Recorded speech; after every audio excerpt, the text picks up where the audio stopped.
নমস্কার বন্ধুরা। 2023-24 আর্থিক বর্ষ বা অ্যাসেসমেন্ট ইয়ার ধরলে 2024-25 যার আয়কর রিটার্ন আর কিছুদিন পরে কিন্তু ফিল আপ করা শুরু হবে। তো সেই আয়কর রিটার্ন ফিল আপ করার আগে আপনাকে কিন্তু আয়কর দপ্তরের নতুন নতুন নিয়মগুলো জানতে হবে, যেটা কিন্তু এই চলতি আর্থিক বর্ষ বা যেটাতে আমরা আইটিআর ফাইল করব সেখান থেকেই লাগু হচ্ছে।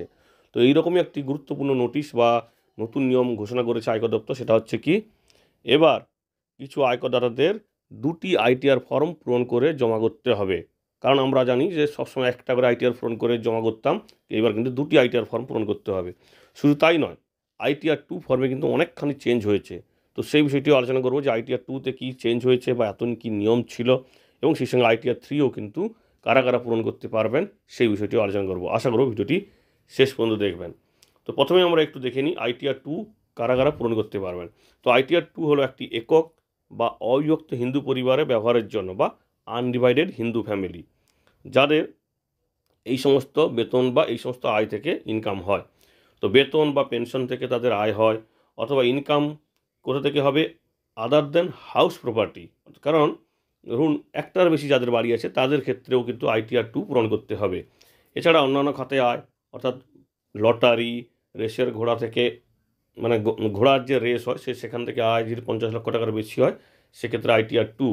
যদি আপনি এককভাবে কোনো সংস্থার ডিরেক্টর হন সেক্ষেত্রেও কিন্তু আপনাকে এই ফর্ম 2 ফিল আপ করতে হবে। কর বর্ষ অর্থাৎ আর্থিক বর্ষ চলাকালীন কোনো আনলিস্টেড ইকুইটি শেয়ার যদি আপনি বিনিয়োগ করেন সেক্ষেত্রেও কিন্তু আপনাকে আইটিআর 2 পূরণ করতে হবে।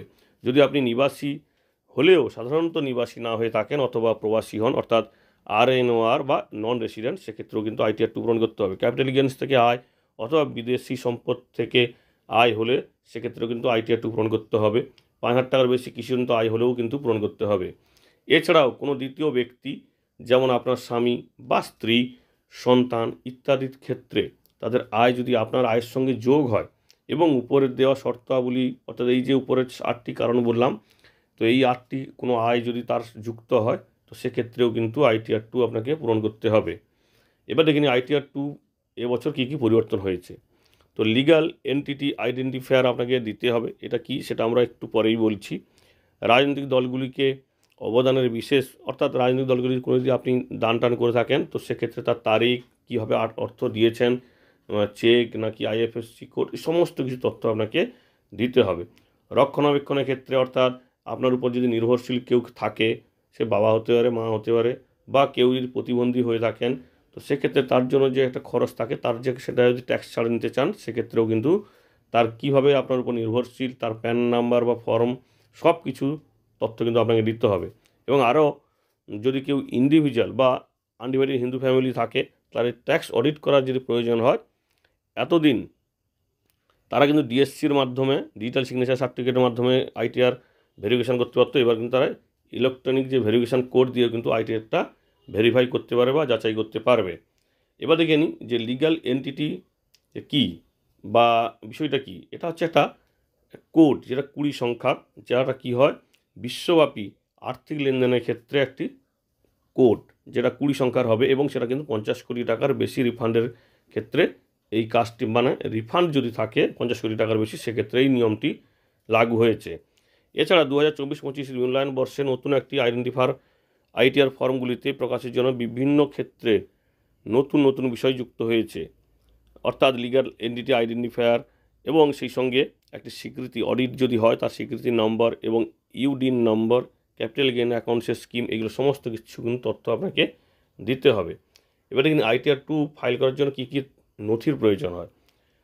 বেতনভোগীদের জন্য ফর্ম 16 বা কোনো ইন্ডিভিজুয়াল হলে 16A, মানে আপনি যদি ব্যাঙ্কে ট্যাঙ্কে কিছু যদি থাকে সেক্ষেত্রে যদি কোনো সুদের কিছু সার্টিফিকেট থাকে, টিডিএস সার্টিফিকেট, মানে সেভিং অ্যাকাউন্ট বা কারেন্ট, মানে স্থায়ী অ্যাকাউন্টের, অর্থাৎ ফিক্সড ডিপোজিটে কোনো সুদ যদি থাকে, বেতন বা অন্যান্য আয় টিডিএস যাচাই যে ফর্ম 26AS যদি থাকে, এবং সেটা কিন্তু প্রয়োজনও হবে। আর বাড়ি ভাড়া যদি আপনি নিয়ে থাকেন সেক্ষেত্রেও কিন্তু তার রসিদ আপনাকে জমা করতে হবে।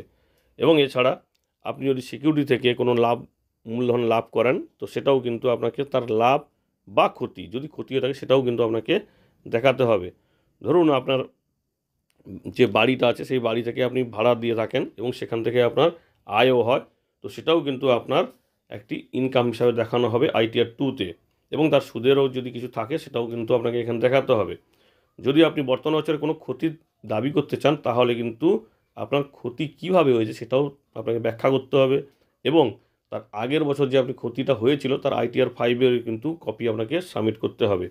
এছাড়া 80C, 80D, 80G, 80GG অধীনে কর সাশ্রয় যদি আপনি নেন, অর্থাৎ ট্যাক্স যদি ছাড় নিতে চান, সেক্ষেত্রেও কিন্তু নথিরও প্রয়োজন হবে।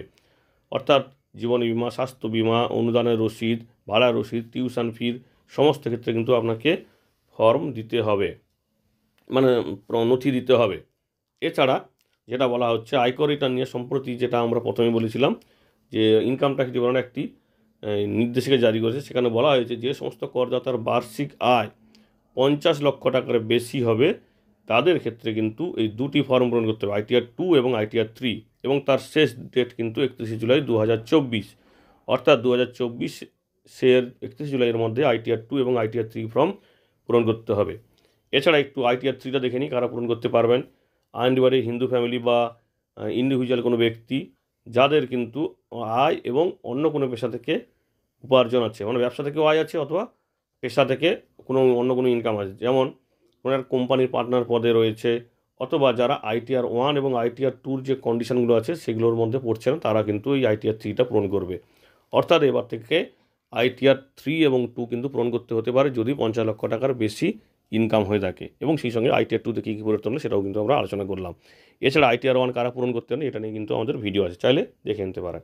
ধন্যবাদ।